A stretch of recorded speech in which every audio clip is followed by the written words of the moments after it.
high-speed business at a record pace. You get 70 miles per gallon on this fucker.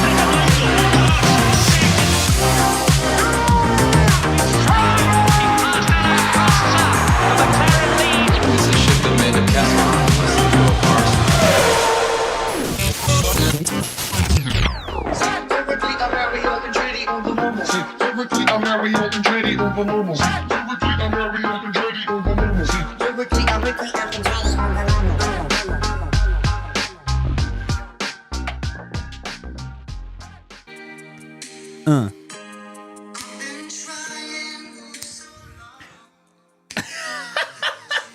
Well, welcome to the episode. This is the fast one. It's just a little bit more smooth. Oh, it's so smooth right now. I've been vibing this song.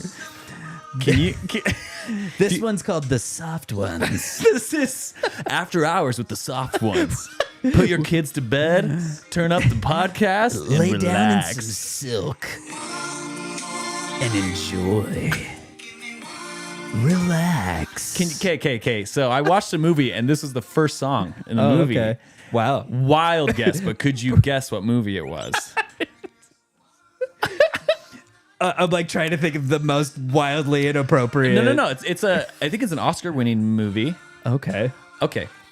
Steers me in no direction, actually. So yeah. This is One More Night by Phil Collins. Yes. What do you think the context of the scene is that this song is playing? I mean- it's the opening scene. The opening scene of this movie. Starts with One More Night by Phil Collins. Huh. I mean, I'm too familiar with Ghost for it to be that one. Okay. So you're thinking maybe it's some sort of romance or something? Yeah. Maybe not. Scarface. It's a Martin Scorsese movie. Oh, really? Okay. It's The Color of Money. Oh, okay. I watched The Color of Money. Okay. Because it seemed like, Paul Newman, Right. classic motorsport actor. Yeah, icon. Yeah. Right. And the opening scene is Tom Cruise hustling a guy on a pool table. Okay. And Paul Newman is slowly hearing him hustle this guy and being like, this guy is a pool genius. Right. And this song is playing over the background. And then it's like Paul Newman is falling in love with Tom Cruise. And it's amazing. One more night. And he's like looking over. He's like, this guy's pretty good. It's just like the whole This guy's scene. crushing it. Wow. That's so And good. I was like, this is actually a really good song. It's I freaking so good. love it. Yeah. Side note on Phil Collins. I think one way you can really appreciate and tell how someone is a good songwriter and they're famous is if they're a good songwriter and they're kind of ugly. Oh, yeah. Like Phil Collins, you wouldn't be like, oh, this guy John is a Lennon. babe. John Lennon. Right. Neil Diamond. Oh, yeah. Well, here's the thing, though. I agree. Yeah. But like my mom, Yeah. she'll talk about Neil Diamond sometimes, and I'm like, sorry, what?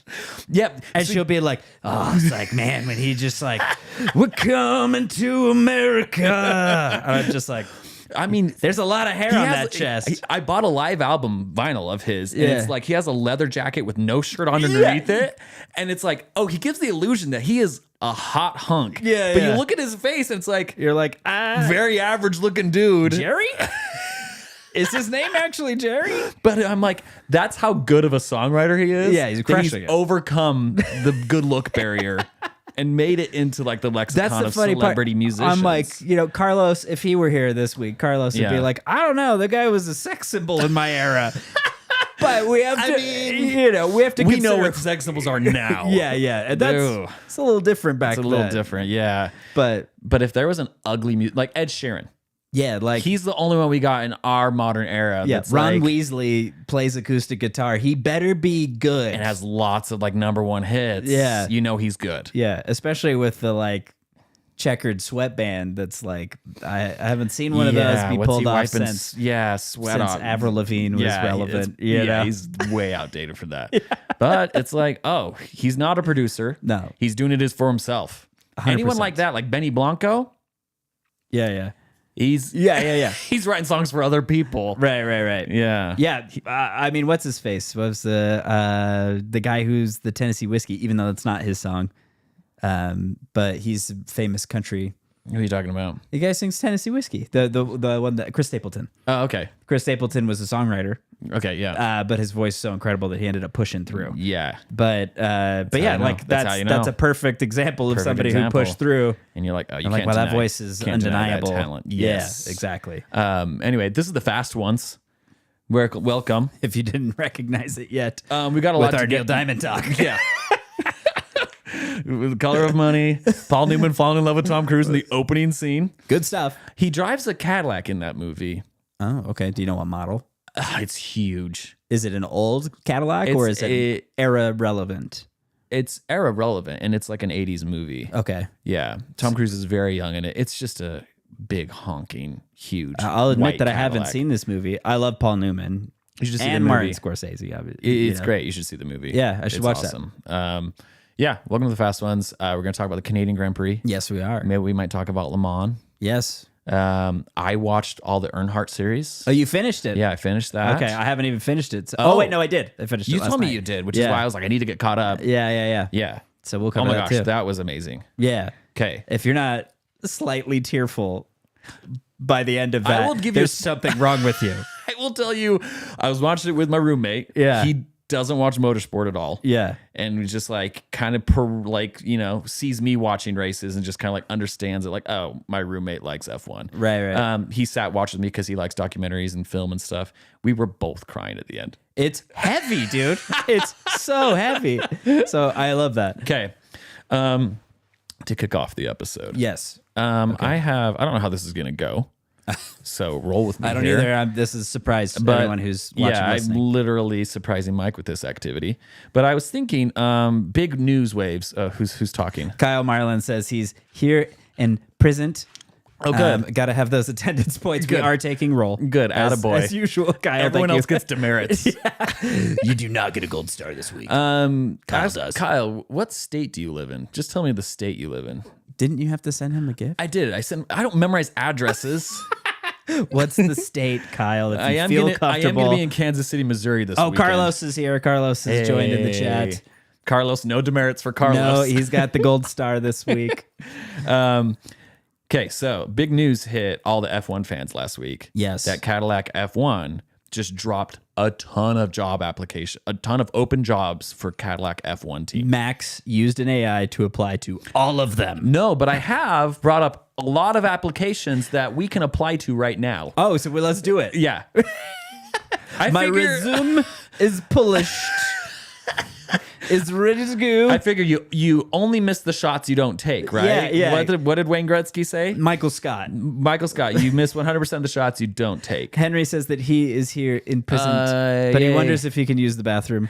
Yeah, he can. No, Oh, no. No. Mike's a hard teacher. nope, sorry. Okay, so we're gonna No start hall off. monitors. Mike, which one do you wanna apply first to head of build, race travel coordinator, composite laminator, or power unit integration engineer? Okay. Or final one, digital mock-up engineer, the DMU. Oh, I like DMU. Okay, I'll apply to this.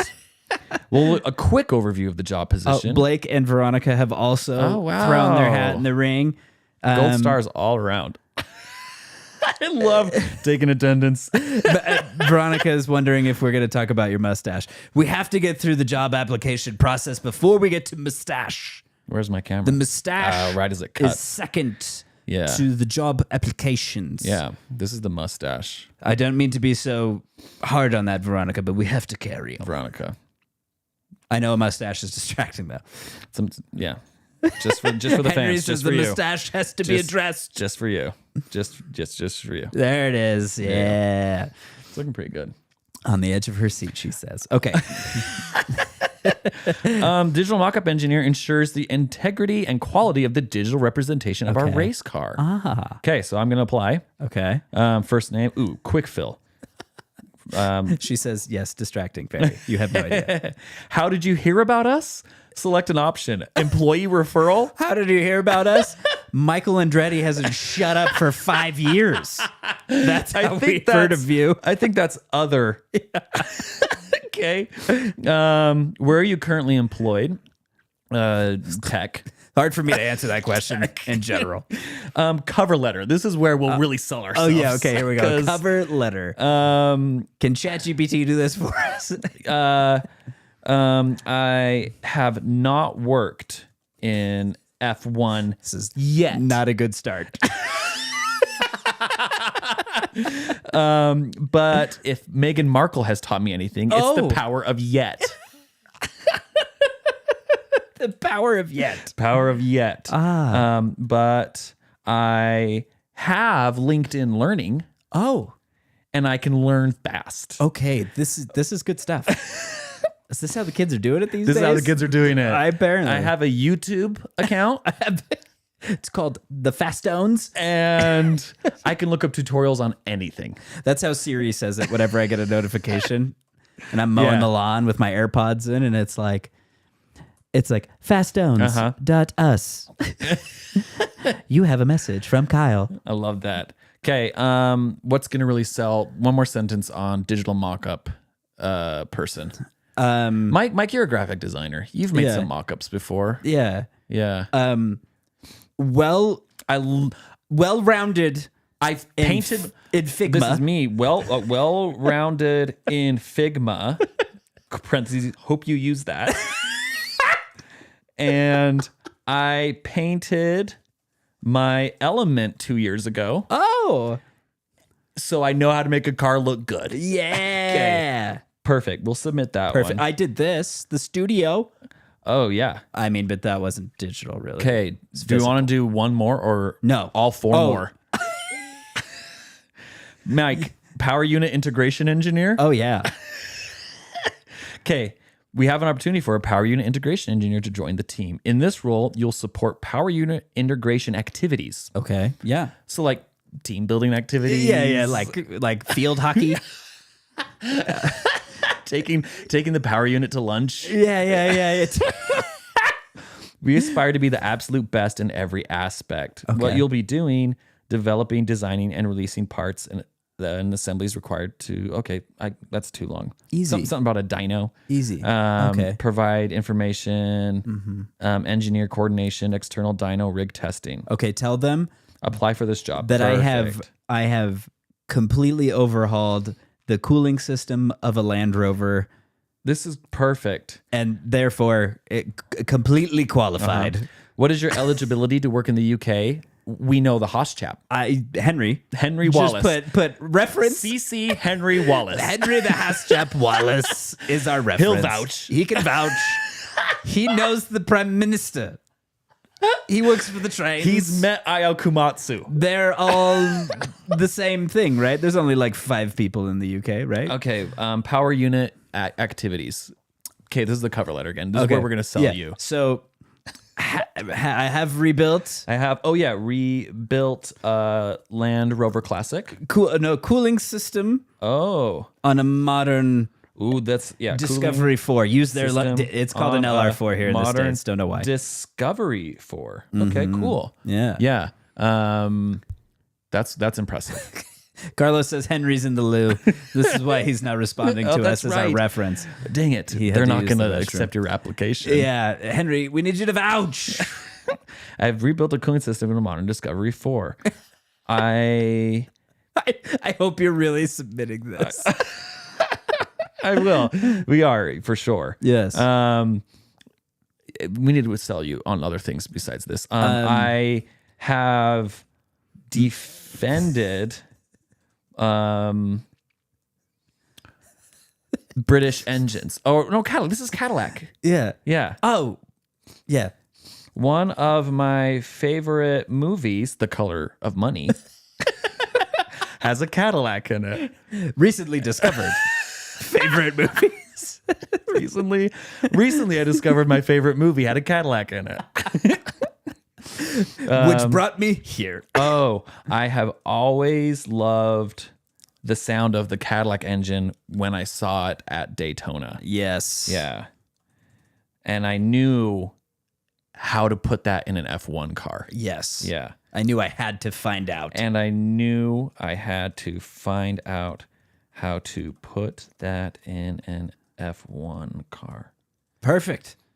because those engines sound like crap compared to that hypercar. Bring America to Formula One Yeah. with more cylinders. Uh-huh. Have you thought about more cylinders? Have you lobbied for new Because rigs? I have an idea that might blow your mind. Bring me in for an interview to learn more. Oh. Winky face. Oh. Really, really seduce them. That's a good, I mean, leave them on the edge of their seat. Like Veronica. Tell them you have a mustache.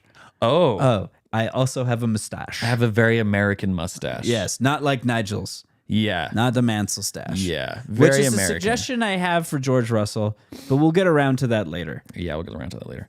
Okay. This has been very good. Henry says there's no toilet paper in the loo. Please send help. This is why we're not getting our Oh, gosh. recommendation letter. Yeah. He doesn't have paper to write out. We'll also include, please refer to the Haas chap for further references and validation.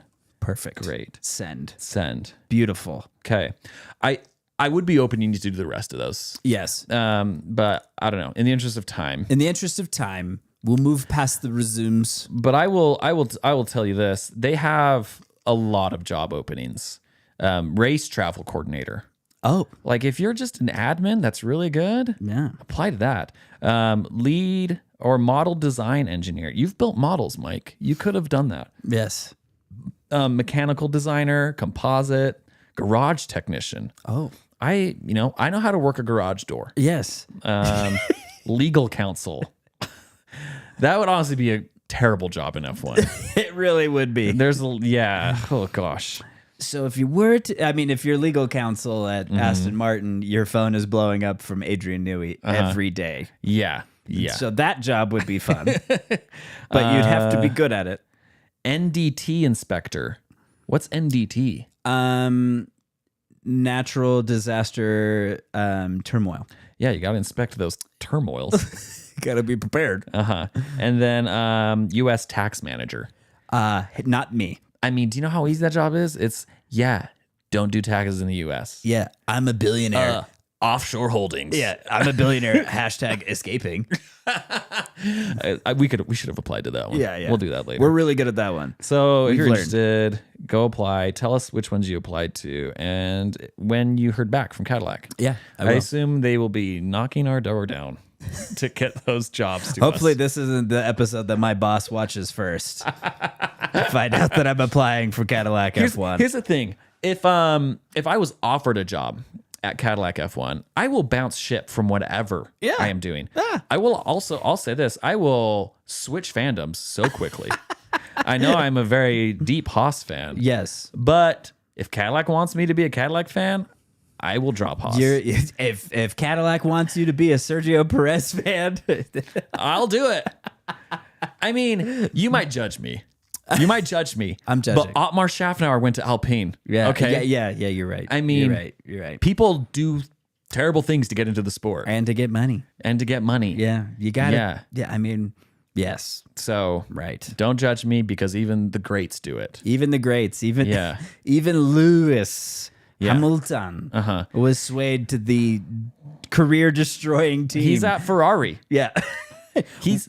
We knew this day was coming. People sacrifice being on game or race winning teams to go to Ferrari.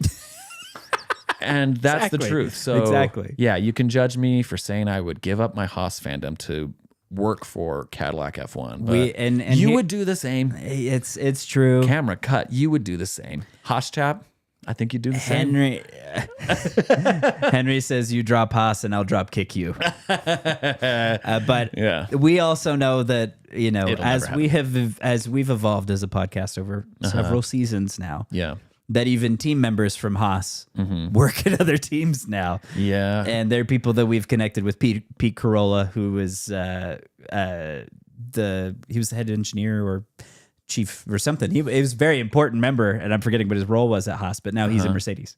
Oh, I didn't know this. Yeah. Okay. And so, some Yeah. of the guys who've been Haas Garage Yeah. guys that have interacted with us over Yeah. social media are now at other teams. So think of an industry, like It's a job just- industry, like the tech industry. We work in it. It's like there's Imagine there's thousands only of companies. Imagine there's only 10 tech companies. and they only have 20 jobs. Yeah, exactly. That's why this That's happens. why you have to get in, and it has to be cutthroat. Yeah. So And the reality is, and once you're in, truly, you just shuffle around. even though we do love Haas, team manager, and actually went to Cadillac. Okay, Henry, but wasn't he in Mercedes briefly? I swear I saw him in Mercedes. Maybe it was another guy. Maybe. But there's a few people from Haas that have moved on. But that's Okay, just the no. way it goes. It's kind of you just gotta hopscotch. It's kind of like the driver pool too. They Right. kind of all shuffle around, right. and they're all wanting to get to Ferrari. They will all leave. They all leave their teams no matter what to go to Ferrari, which always will boggle my mind. Right. Yeah, because in my short time being an F1 fan, I haven't seen it work out for anyone. I actually think I've heard the best. Yeah. It was Ryan's cousin Okay. who said it.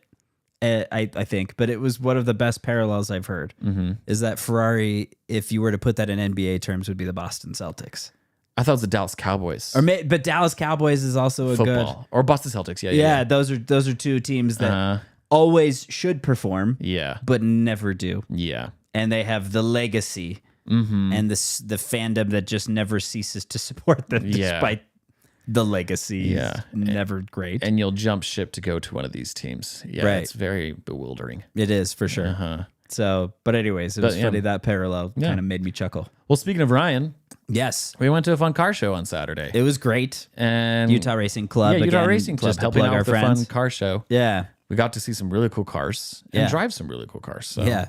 if you don't follow Utah Racing Club and you're in the Utah area, follow them and then go to some fun events. I got to check off a bucket list item that I didn't even know I was really aiming for, What but was I that? achieved it, Yeah. which is that I have now driven every iteration of the 996 generation Porsche. Wow. The Carrera, the Turbo, the GT3, and now the GT2. And did he know that you were also eating pizza in the Porsche? I didn't eat the pizza in the Porsche.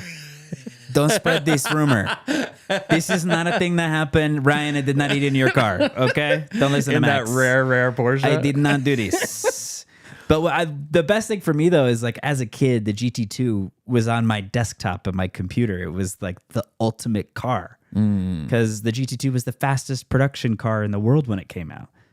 So to be able to drive one of crazy. those is pretty Kinda- rad. kinda rad. It was a cool experience And for you me. said it just peeled your face off when you put the gas down. And it squirrel dogged a little, which scared the crap out of me. I'd be freaking out. It was like kind of wobbly while I was on the power. I was like, this is slightly terrifying. Yeah.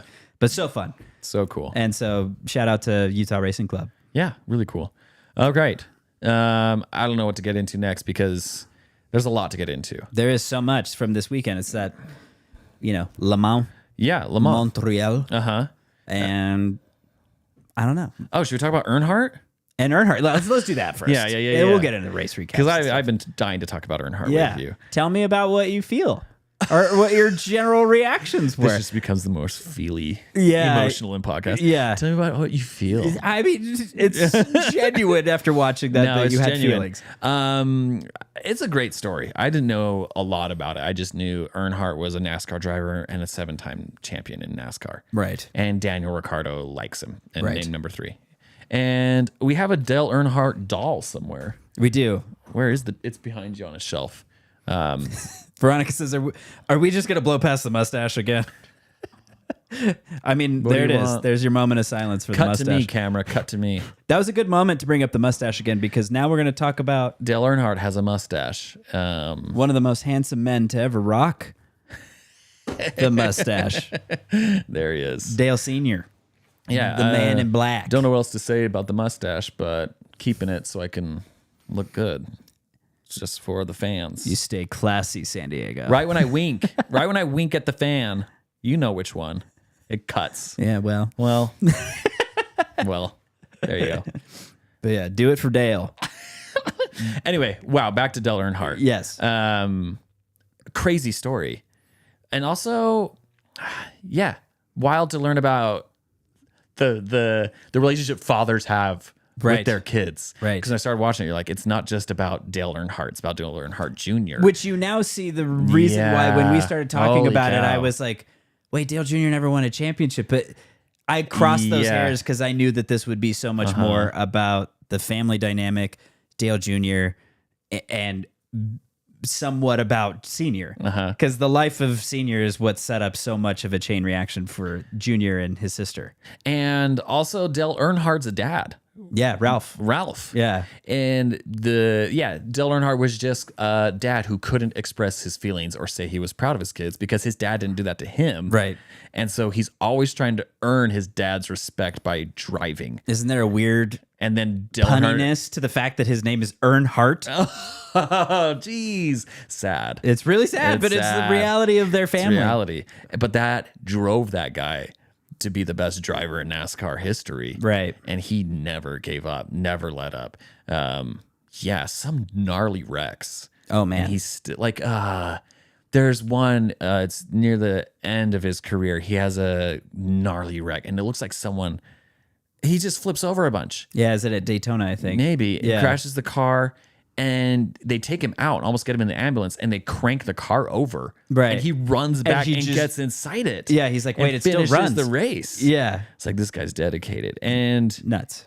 one thing, if you care to know, whatever, Dale Earnhardt Jr. just never could get his approval or attention or anything. And he was always so sad that he could never get it. He almost had no blessing to race. Right. And his dad Which almost is sent him nuts. to art school. Yeah. And he was like, no, I'm only drawing pictures of cars because I want to drive a car. Right. He's like, I don't want to be a draftsman. I want to be a racer. Yeah. Yeah. But one thing I liked about Dale Earnhardt, and it was probably accidental, but he had his kids kind of fund their own way for a while. Right. In racing. He's to like, make if you it want to work. race, he's like, well, then go do it. Right. He's like, I'm not going to help you. Right. Show me that you like want to go race. Right. And they kind of funded their own crappy race car team in lower leagues. Right. And then it was like a friend who finally told Dale, like, hey, like, you have 30 NASCARs that are yours. Yeah. And your kids are scraping by with the crappiest car. He's like, maybe help them out. Yeah. Maybe it's time to see if they can cut their teeth on this. Yeah. You know? And then he bought them like a whole team. Yeah. And they like were able to like kind of build it off of that. But then there was another story where he comes in after like Dale Earnhardt Jr. had a crash. And he thought that like his dad was gonna be mad at him and he was never gonna race again. So he's kind of like wallowing in sadness with his friends. And Earnhardt busts in, yells at the friends to get out. Yeah, and he's like, what are you doing? What are you doing here? Go work on your car. If you want to race, Right. go fix it. Go put it back together and let's and do like, this. and that clicked with Dale Earnhardt Jr. And he's from that point on, he was just fully into racing. Yeah, he's like, I need to prove that I want this kind of thing. Yeah. It is wild. It's so emotional. This like story between like the dad and the son. And then it gets to this point where Earnhardt Jr. is like winning in NASCAR next to his dad. And his dad is like finally able to open up to his son. And he like sees him. As a For like human. the first time, it's like he sees It's his sad. son like, wow, like you've achieved a lot. Yeah. I'm proud of you. And they're both happy. Yeah. And it's so insane. And I didn't realize this is how it ends with Earnhardt finally getting his win at Daytona. Yeah. And we had talked about it on the podcast. So I was I saw it was coming. I was like, and then he goes down pit lane, gives everyone a high five. I was like getting emotional. I'm like, Yeah. this is so good. It's crazy. The whole sport was so excited. Yeah, that's so rare to have Right. everyone in the sport stoked for your win. Right, is right, crazy. Right. And then the next year, It's kind of like Charles winning in Monaco type of feeling like It is, this. yeah. Like, man, this took forever, but we're Yeah. so glad it happened. yeah, so amazing. It's 100% that. And then the next year at Daytona, he crashes at the last lap. Yeah. Helping his son and his other teammate who Right. he liked. Right. Michael Waltrip. Yeah. Yeah, Michael Waltrip, get to the lead and win the race. And he gets crashed out and dies Right. on the last corner. Blocking to The protect last corner. his cars. Yep. And dies on the track that he loves, protecting his team in the sport he loves. Right. I was blown away. I mean, it's so heavy. And it's heavy because It's then Michael so heavy. Waltrip is celebrating because he doesn't know that Earnhardt has died. Right. And then you see And someone his- go up and tell him while he's on the podium. Yeah. He's like, yeah, Earnhardt is dead. And he's He's just like, it's just shattered. yeah. Right. And then the next year, like Dale Earnhardt Jr. has to keep racing after that. Right. And then Daytona comes the next year. Not even the next year. It was July of that year. Oh, they can race Daytonas and They do it twice. That's wild. So they race it in February and then they race it So in July. he's racing it the next time, Yeah. and something clicks in him. Like, I don't care. He's a man on a mission. It for real, and Yeah. he wins Daytona. Yeah. And that's when like me and my roommate are crying. Yeah, We're you're like, this is intense. Is the most emotional. He won Daytona, dies at Daytona, and his son won the next time. Like, this is unreal. The craziest story. And like, here's the thing. What would that make me? I'm 13. Yeah. I think when this happened. 2001. 2001. So I'm about 13 years old, and 12 to 13. Dude, you see why I like this sport. Yeah. Imagine that story unfolding before your eyes, and just being like, Dale Jr. he's a living like hero to overcome losing his dad and not just succumbing to it and just being like destroyed. And there's so much that happened that year. I think it was like 2 races after Daytona, Kevin Harvick got his first win, and Kevin Harvick raced to 29. Over his seat. Yeah. And so he beat Jeff Gordon by 1,000th. It was like the closest finish in NASCAR history. Wow. At Atlanta. He beat him by that much. Wow. And just everyone was shattered, like just sobbing. Yeah. Like, holy crap. Like, something about that season. Yeah. It was And magic. like the power of the team just like overcoming, losing not just anybody, but like imagine losing Lewis Hamilton and his son is in the car. Like, there's just, you can't draw the because parallel. Lewis will never have kids. You can't tie him down. Imagine losing Roscoe during Lewis's farewell tour. No, that whole ending was crazy because as probably fans are learning now, maybe, I don't know if you already knew, but like the whole dynamic between him and his son. Yeah. They're like the whole time Dale Jr. was trying to earn his approval and just felt terrible his whole life. Right. And then finally gets it and he's winning alongside his dad and this dream has now come true. And it's almost like Earnhardt got his dream winning at Daytona. His son got his dream to finally have a relationship with his dad. Right. And then it's like And then the it's universe was like, okay, we are now complete here. Yeah. Dale dies. Yeah. And you have one chance to solidify this whole book and chapter in your life. And you did it. It's just crazy. And what's crazy about Dale Jr. is that he was as good as anyone else who's ever been. Mm-hmm. And like, as someone who watched through those years, his team started to fail. They started to wane because it was his stepmom that was running the team. And the guy who was his boss, the guy who created the team, made all the money and everything. His dad had passed away. So there was no leader of the ship, basically, right? So by the time they got around to 2007, the team's performance has slipped. They're not doing well. And anyways, it's, Dale Jr.'s career is missing that piece, the championship. Like, his dad had 7 of them. Mm-hmm. Yeah. And then Dale Jr. is sadly one of those cases where he had too many concussions. And Dale Jr. did? And it ended his career. Oh, see, I don't know that. Yeah. ending. So there's another sad story to his career, but you're like, It's how could it crazy. get worse? There were so many good moments in that thing, like just funny moments where it's just too NASCAR. It's too cliche NASCAR. Like, I don't know who there's the sad story of the other friend of his that dies. Neil Bonnet. Yep. Neil Bonnet. Yeah. The whole time I'm like, this guy is 68 years old. Yeah, like, why are you in the car? stop And it's like racing. his age is like 42. And I'm like, how does he look 60? Well, and they're letting him in a car, just this overweight guy with gray hair. He's like, I gotta they're race. like, what you don't understand is I had- drinking lead back then was an advantage. It kind of aged you, but smoking cigs and drinking lead, these were positives. It was crazy. Yeah. And it's like, oh yeah, he had a concussion and he doesn't really remember who he is, but he really wants to drive that car. So Yeah. we'll let him in that car. And I'm like, this is not going to end well. Jeez. They're like, you're building up this story, and I know why. I know what's happening. Don't let that poor guy in. But like, Neil Bonnet is kind of the foundation for Days of Thunder. Do you see those parallels of I being was like seeing Days of Thunder stuff. Yeah, I need like to go rewatch it again. losing his memory, and Yeah. some of that stuff is like in there. Those crazy. are some of those narratives that were Yeah. in Days of Thunder. Oh man. And then Earnhardt gets in a wreck and then he kind of has like a brain. No, he kind of like goes out of it when he's driving He blacked out, and he comes in like unconscious. the team had to, like, he was And they asleep. took him to the hospital. They do a bunch of tests on him. And then that press conference with the doctors, like, yeah, we really couldn't find anything that would allude to any sort of like permanent damage or any reasons why this happened. So we've given him an Dale okay is to go. literally seen on camera stashing money into the doctor's pocket. He's like, yeah, we really couldn't find anything wrong with you. Just like Dale's like, keep on going, buddy. You're doing great. That's the thing. So that's hilarious in and of itself. But these guys, these Earnhardts, Lewises, Schumachers, you can say about any world champion, it's like they would all do the exact same thing. It's like, I am going to drive or I'm going to die. Fernando Alonso is like getting legitimately old.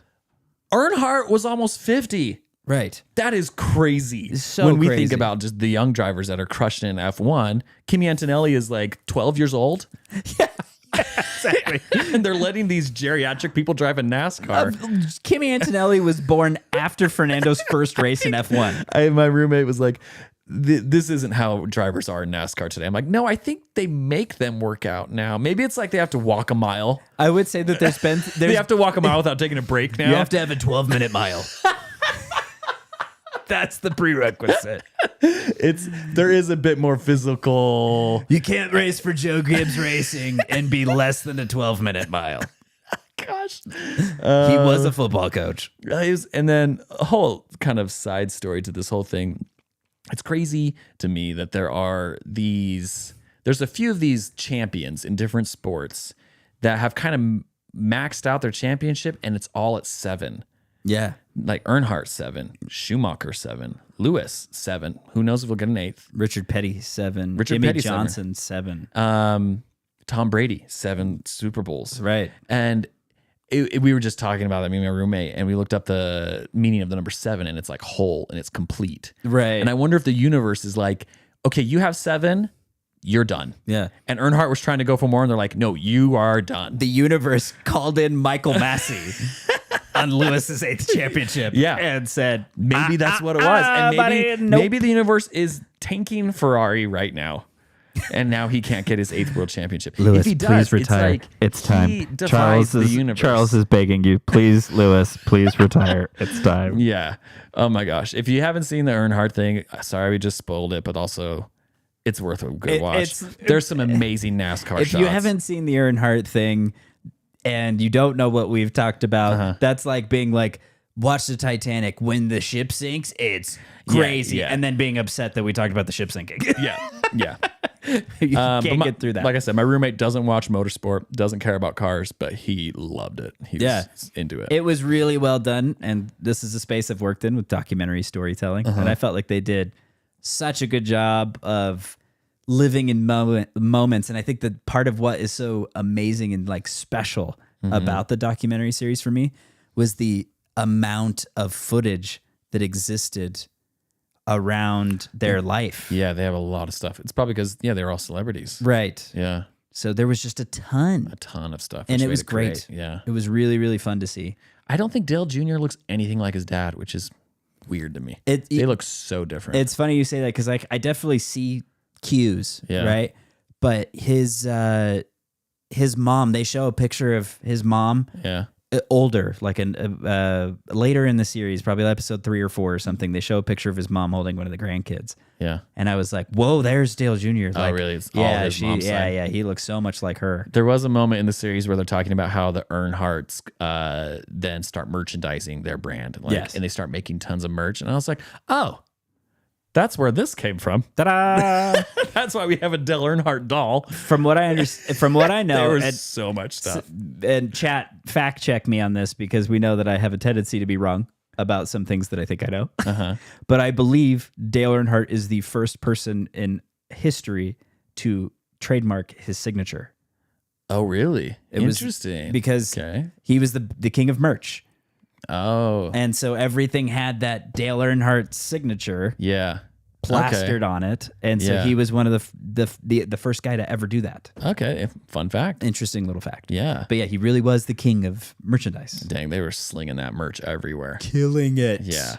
And then after that, I was just like, I get it. I get it why Daniel Ricciardo likes this guy. Yeah. This is epic. Massive. So cool. Massive star. And like, I also think that like the paint schemes and like, you saw it in the show.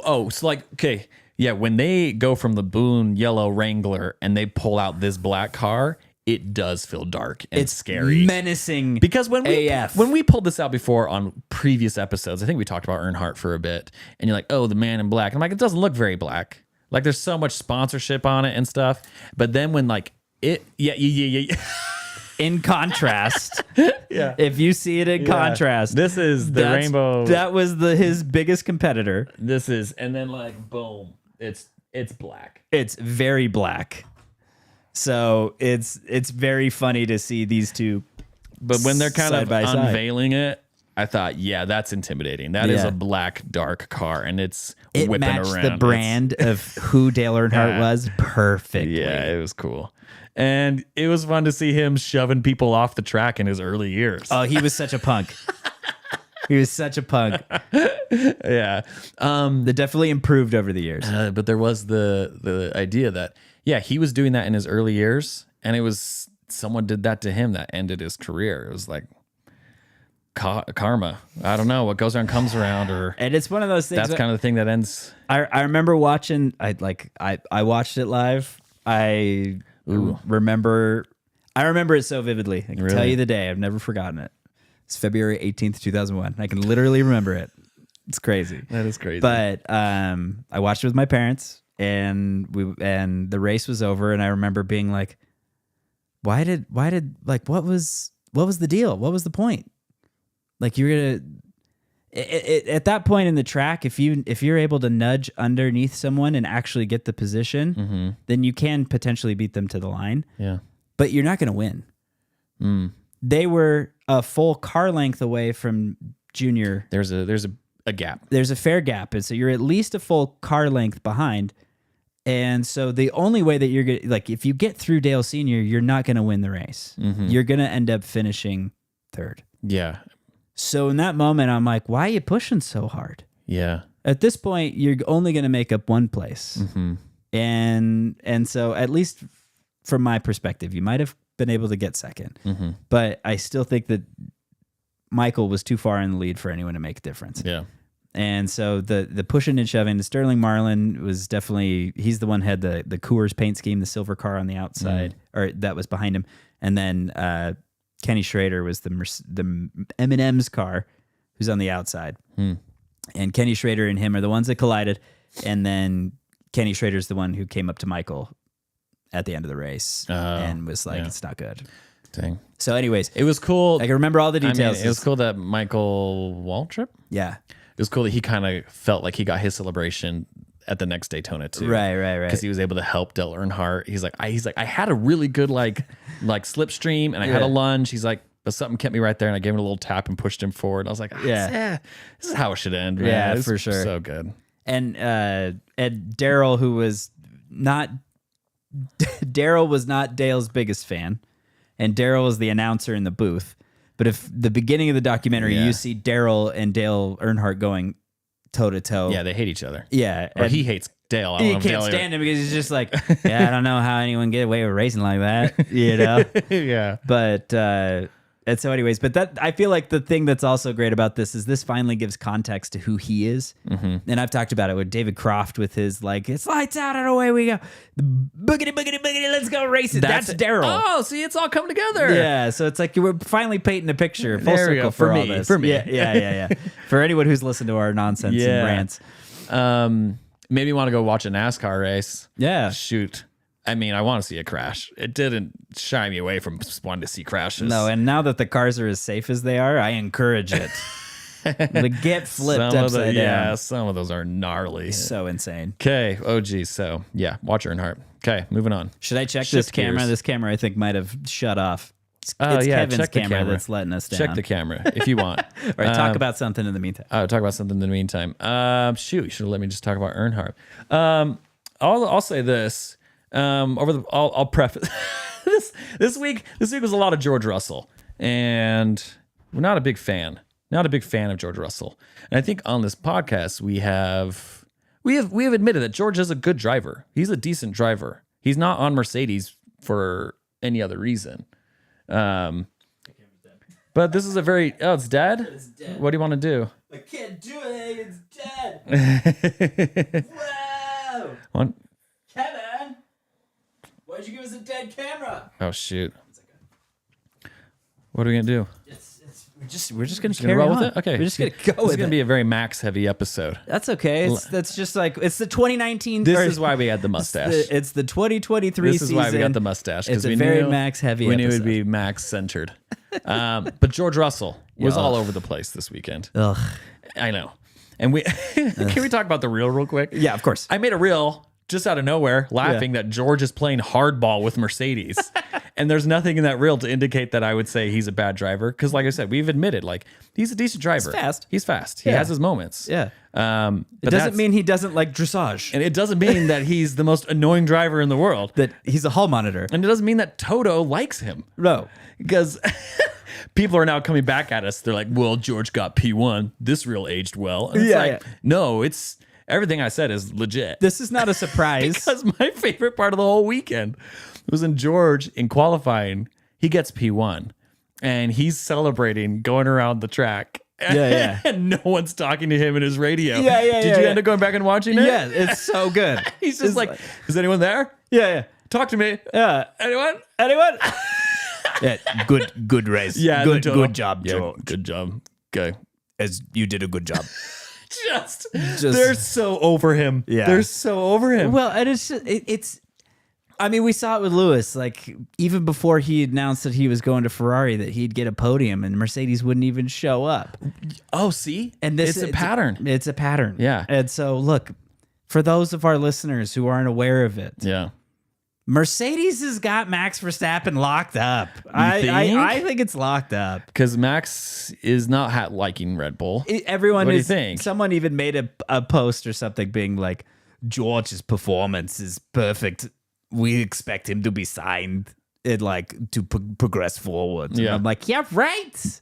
No, yeah, right. no. I'm sorry. Go back to Drive to Survive, the newest season. Yeah. Watch the episode where Toto reluctantly as anything in the world, finally breaks down Yeah. and realizes he has to sign like, George. Well, Carlos signed a contract with another team. And I guess I'll sign they, this one. They hobble together this scene where he has to go up to George and be like, "Yes, we like how you finally proved yourself to be the number one driver." It's like his soul slowly dies through the sentence, and then contrast He's reading it with the He's amount. literally reading it because the producer wrote it for him. Someone off screen just like dropping cue cards.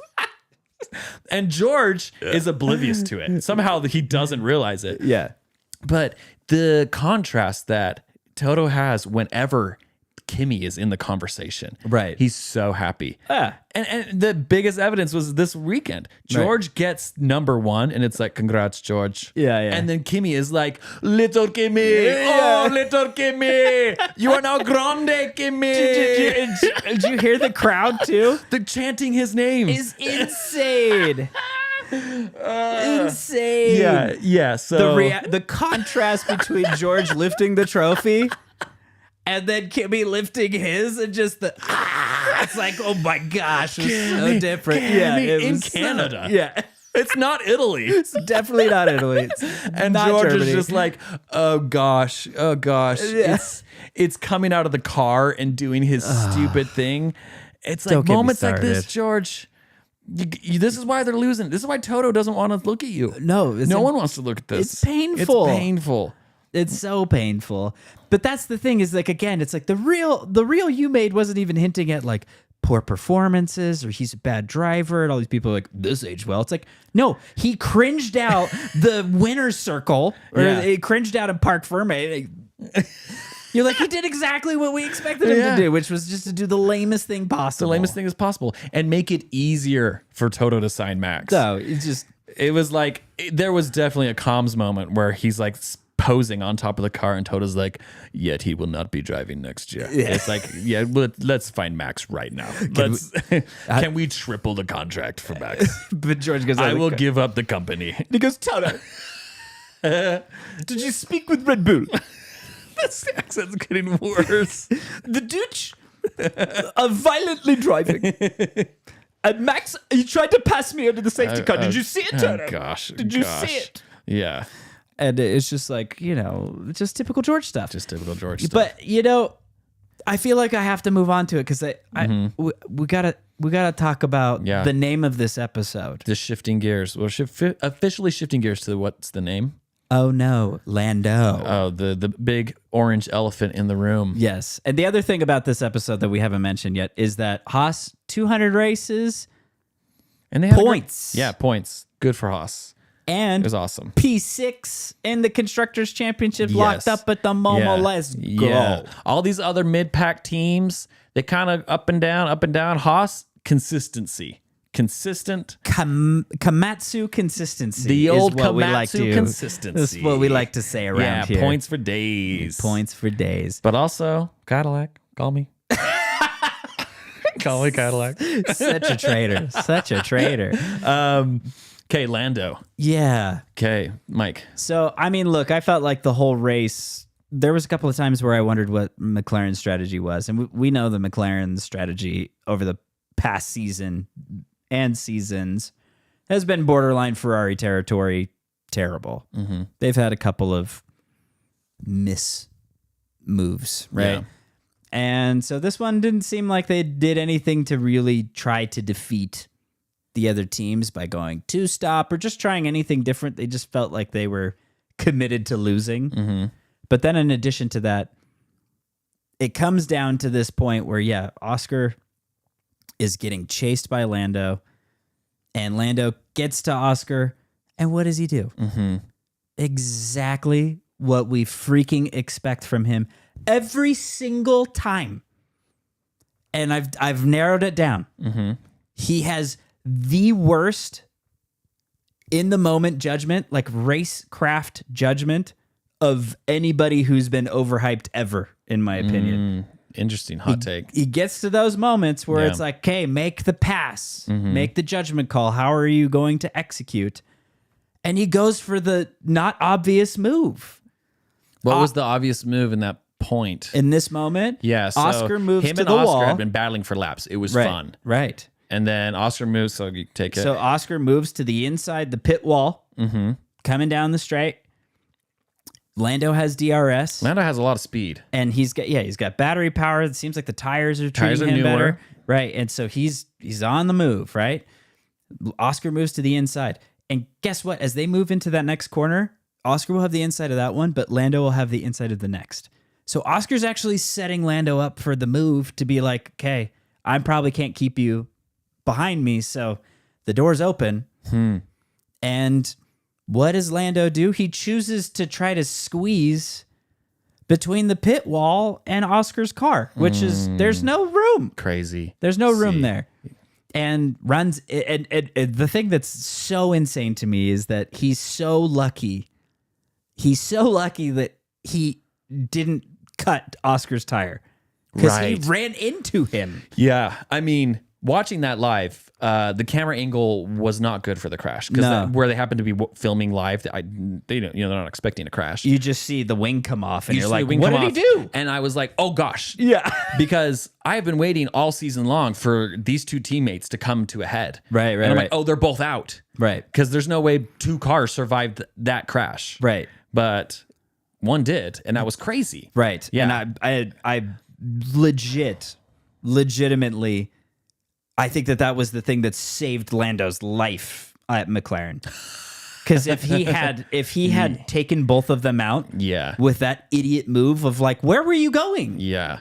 It would have been over. Wow. Because Oscar has 5 race wins this year, and Lando has 2. I think is what it is. Okay. So it's like, well, clearly you aren't the one you're close. You're within close. striking distance of the championship, Yeah. but It's moves. Yeah. what are you doing? Yeah. And to take both cars out is, all teams will say that's unacceptable. I think the way I was thinking about it, and I could be wrong, but I see Lando as in these moments, he is now feeling, I think he's just feeling more and more aware or insecure of his driving. You're like, why now? Gain confidence. Gain confidence. You're within the striking distance. And of I think the championship. what he's trying to do is trying to overcompensate. Right. And so in moments like this where, okay, it's now the pressure's on, you've buckled in the past, and now you're trying to overcompensate because you know you can't handle the pressure. Right. And that just always will end in a bad racing choice. Right. And so, bumping into the back of Oscar and then taking himself out. And but I loved it. It was great. Yeah. I mean, here's what I'll say about it is that, like, this is the funny, double-edged sword of the situation is that the Canadian Grand Prix for me was interesting to watch. Yeah. But it wasn't the most thrilling race. It had interesting points and good passing. Mm-hmm. But it only got good until freaking Lando crashed. Yeah, like when that last happened, I 6 was laps, like, yeah, last 7 let's laps. go. Yeah. Thanks, Lando. I just wish he would have run into, I don't know, George. Hajar or someone else. Yeah, it's like, what are you doing with your freaking teammate? Yeah. But anyways, that's what made the race interesting at the end. For sure. But like I said, I've been waiting and just expecting this to happen. And I think I'm hoping it continues to happen because We'll see. I will see. It's risky. Because what's Lando's reaction now going to be? Is he going to then sink into the second driver mindset? No way. No way. I mean, he better not. I don't think he wants to. He will not. Right. But also, I don't think he has the grit to be in those moments in the future because he's already feeling like he's failed a few times. Right. So he's trying to get that confidence back. And then it's like, you're now at 200 miles an hour, championship's on the line. You're neck and neck, like with your opponent. Yeah. And then you overcompensate. And I just hope more of it happens this year. Totally. And I think it will. Yeah, and I hope so too. him and Oscar just start to kind of not like each other. Yeah, it would be better Yeah. if there's more tension. Yeah. For sure. And you could see it after the race. They cut to a shot of Oscar just after it. His helmet's off or whatever. And you could see like the team kind of coming over to him and like talking to him. And I'm sure they were quick to tell him that like Lando admitted fault immediately on the radio. Because if I were Oscar, I would have been pissed Why? that Lando hit me.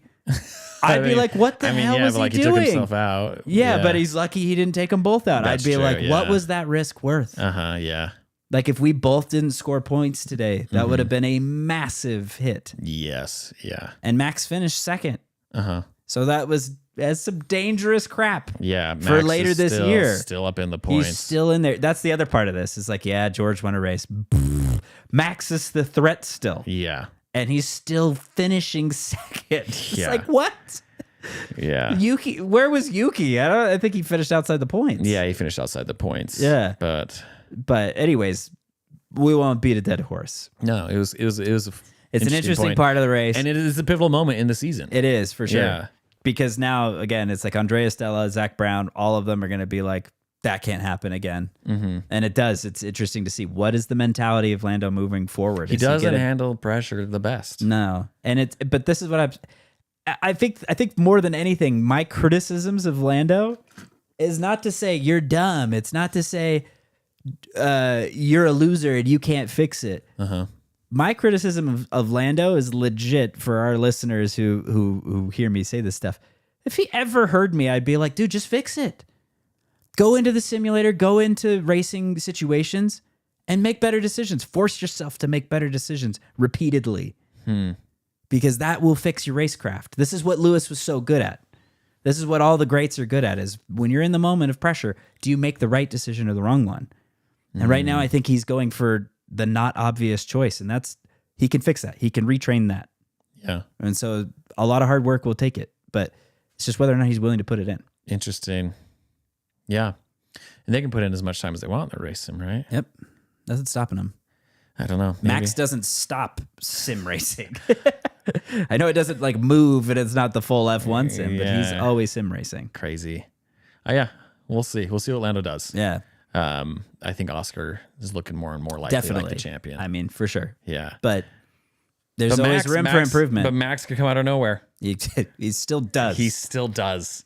And he might pull out a 5th championship in a row. Totally. But yeah, cool race. Crazy race. Crazy race. Any other things from the Canadian Grand Prix? Not really. Yeah. Other than, I still like this racetrack. Yeah. It's just one of the best. There's so much consequence. There's so much opportunity for mistakes. Albon went freaking bucking Bronco on the first lap off of that escape road through the grass. I was like, yo, that would have hurt. But yeah, just it's always been a good race. Every year there's always some talking point from Canada. So it's a good racetrack. That is cool. Right on. Le Mans. Le Mans. Yeah. Yeah. Did you watch any of it? I didn't. I don't have anything to watch it on. It might have been on YouTube TV if you have like Motor Trend as a channel. Okay, I don't. Which is the former Velocity Network, former Speed Channel. Okay. Wow. But yeah, it was great. There was a lot less safety car, a lot less jeopardy. It was a very simple race, very straightforward. But yeah. So I did see one clip. Yes. Someone who might have been leading the race lost their headlights Yeah. and was just cruising through the darkness. Yeah, you get black flagged for that. And what happened? Did you watch that or did you hear about that? I didn't see that part because I was probably asleep. Okay. But It was wild, man. Yeah. And yeah, I didn't know the outcome or who it was, but it's made it seem like he was the race leader at that point. it probably was. And yeah, I don't know how long he was able to keep going for, but that Yeah. seems wild. Cruising at night down a track at 200 miles an hour. I couldn't do it, dude. In the darkness. There's is no way I crazy. could do that. And at some point, I'm like, well, they probably have the track memorized. Yeah. I wonder how much that helps. Was it Robert Kubica that had it, Henry? But yes, Robert Kubica is the winner. He won with Yes. Ferrari. Ferrari was the winner. Yes, and it was a private team, so it wasn't the factory team. They were so the private teams will purchase a car and get some support, but it's not a factory supported team. There's only 2 factory supported teams, and that was the 50 and the 51 car.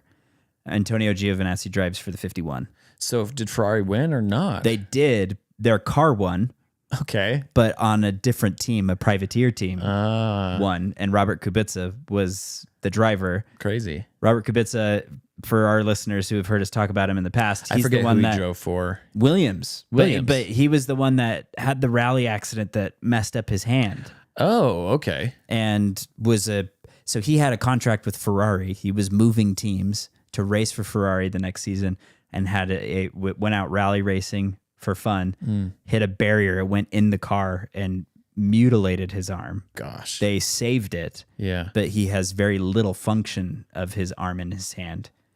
And so the fact that he's still as good as he is, Yeah. Winning with Le Mans. disadvantaged with his Good for arm. him.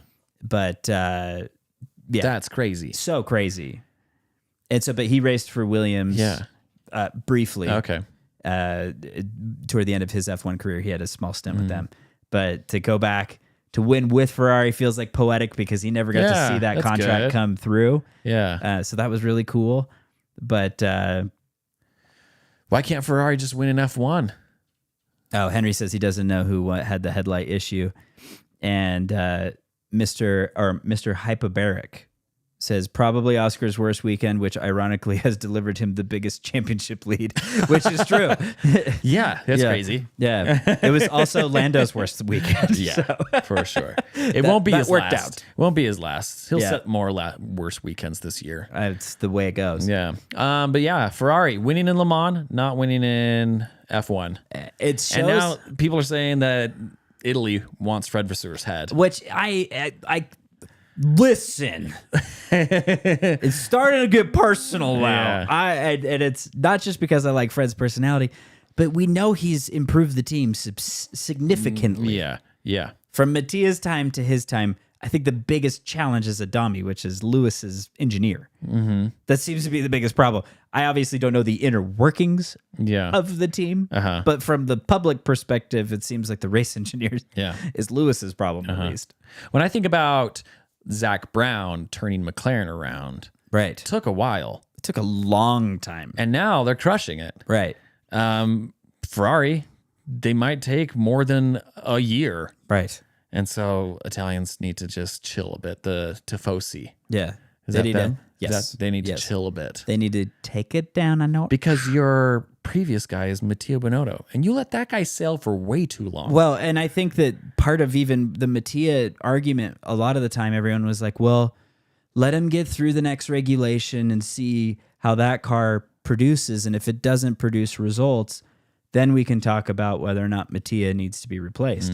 Well, Fred Vasseur is on the verge of a new Big regulation. Yeah. And so, He's cooking something in the background Yeah, while and- trying to keep this team alive. and giving Lewis something to keep his appetite there while they get into this next era. Yeah. So to me, I feel like this season was always going to be a test season for Lewis unless the car was the fastest out of the box, which it isn't.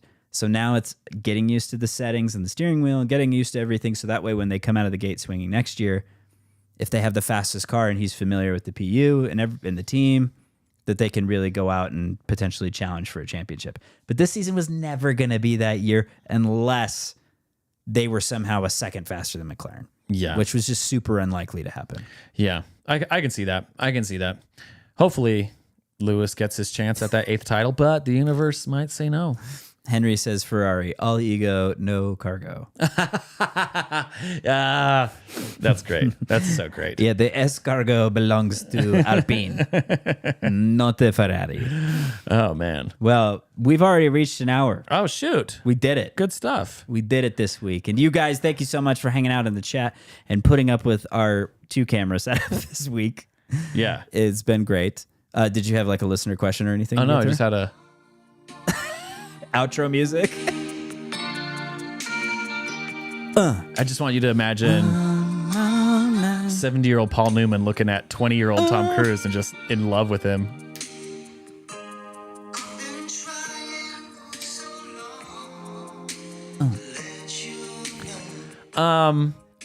Did you want me to end the episode? Because I'm just jamming now. We can just jam.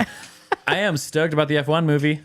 If you're in the Utah area and want to go see the F1 movie, Hit us up. We'll post. We'll yeah. do a party. Message us on Instagram. Follow us on Instagram. Message us, and we'll give you the movie times. Yeah. that we're going to. Like, subscribe. Go hang out at the Grid. They've got new racing simulators. Oh yeah! and Shout out to the Grid, another friend partner of the show. We're going to be there. We're going to be doing this thing at the Grid with their They new have some simulators. impressive, new, expensive simulators. And they move, they do the whole thing. So it's like, I can't wait to get involved there. So follow Utah Racing Club, follow the Grid, follow, like, subscribe. You guys are the best. Yeah. We'll see you next See week. you next time. Oh.